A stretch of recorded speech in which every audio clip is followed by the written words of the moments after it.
Namaste, good evening. This is Dr. Aparna. I am an Ayurvedic neuropsychotherapist, a passionate Ayurveda psychotherapy, Bhagavad-Gita, and neuroscience infopreneur.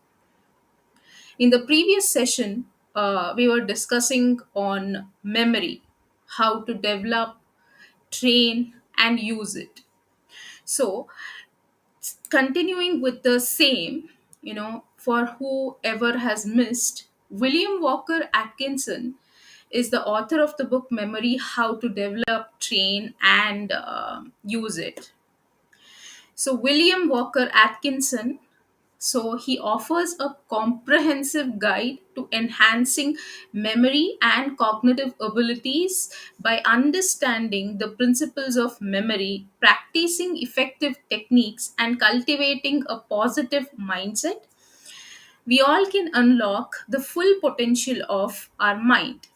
So, one thing to note is memory is a skill that can be developed, that can be strengthened through consistent practice, dedication, and determination. So, the highlights we discussed in the last class is memory is a complex process that can be trained and improved. So, regular practice, concentration, association, visualization, and review are essential for memory development. So, memory systems like the method of loci can help organize and recall information effectively. So I had told in the last session that I will give a detailed description of what is the method of loci and how can we use it, and how is it a powerful memory technique. So the method of loci is also known as memory palace technique. So, this is a powerful mnemonic device that is used to enhance memory and recall. So, how? So, this ancient technique, this originates from Greek and Roman orators. So, this involves creating a mental journey through a familiar location, such as your home or the route you frequently take. So, how does this work? So, what we do is at the first step, the first step is to create a mental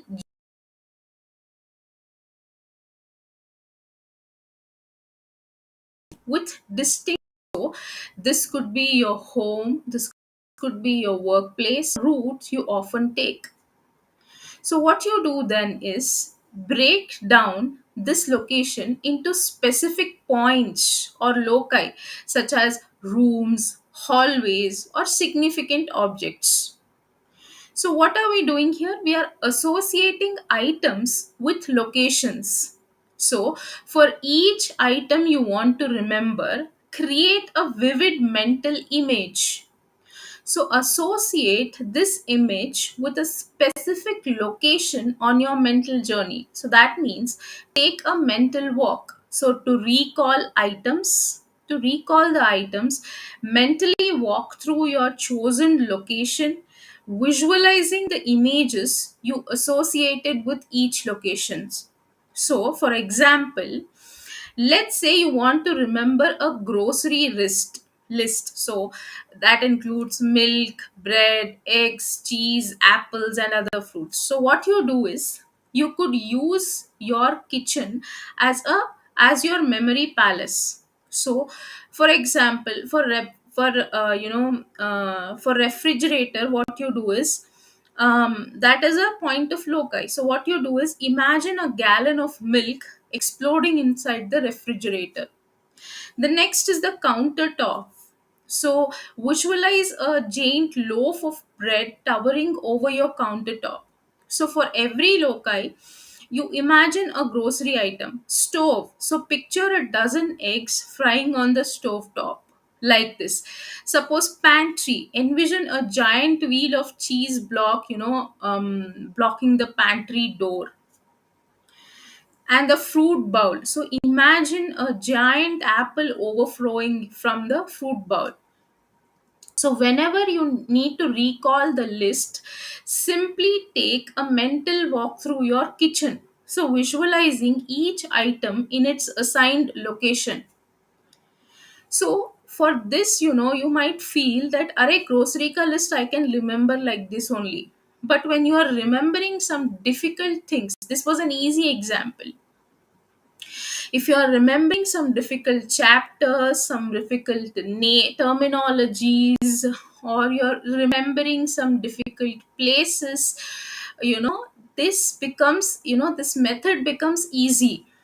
So what are the benefits of using this, the method of loci? So what it does, it enhances the memory. So by associating information with specific locations, you can create strong visual and spatial connections, making recall easier. So next is improved organization. So the method of loci helps organize information in a logical and memorable sequence. You are remembering everything in a memorable sequence, which is also logical, and it helps us to increase the creativity. So creating vivid mental images stimulates creativity and imagination. Next is versatility. So this technique can be applied to various types of information, not only the grocery lists. When you apply this to complex academic concepts, this will give you better results.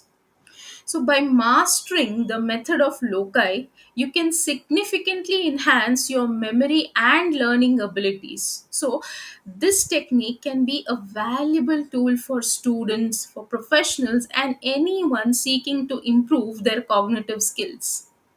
So, psychological factors such as attention, motivation, and emotion also influence memory.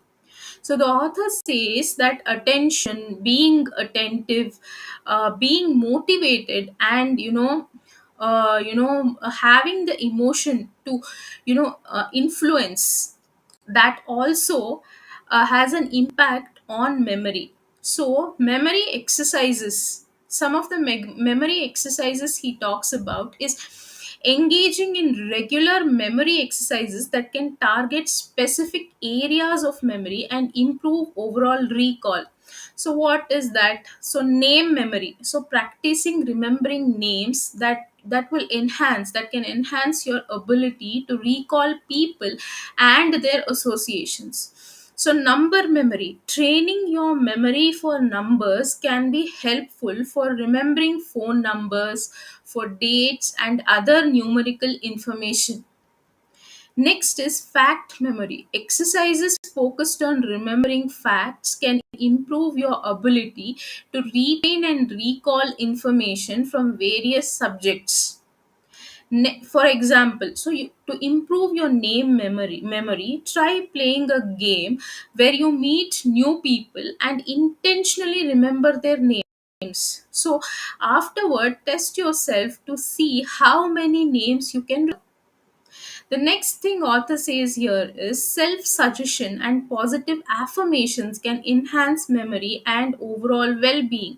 We will talk about self-suggestion in detail in the next session in the chapters coming. So next is a strong memory contributes to personal magnetism and success.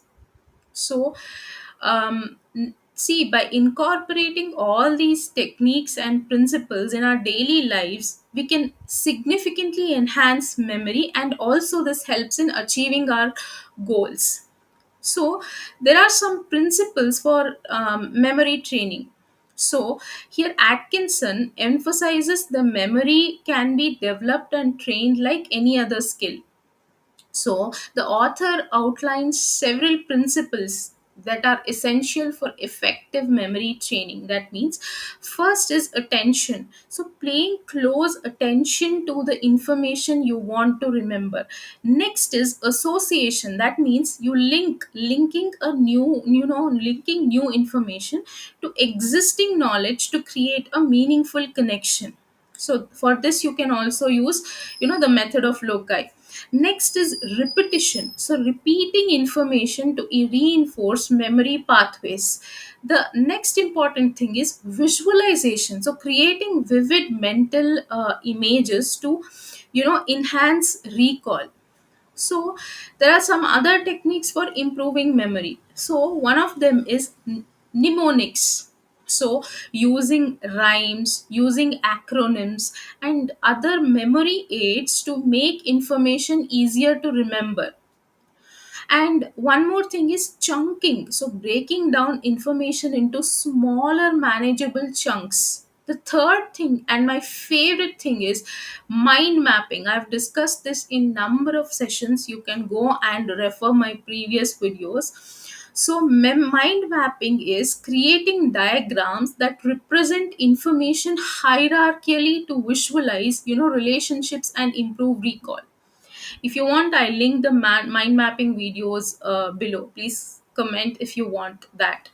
So, next is memory exercises. So, first exercise is observation exercise. So, practicing detailed observation to improve sensory memory. So, recollection exercises, that means regularly recalling past events and details to strengthen long term memory. Next is mental imagery. So, visualizing scenes, visualizing objects, visualizing places, visualizing events to enhance memory retention and recall. So, this is, let's end the session for today. And in the next session, I'll come up with the remaining chapters. We have discussed first, second, and third, fourth chapter till now, and remaining five chapters we'll discuss in the next session. Thank you for staying tuned, and namaste.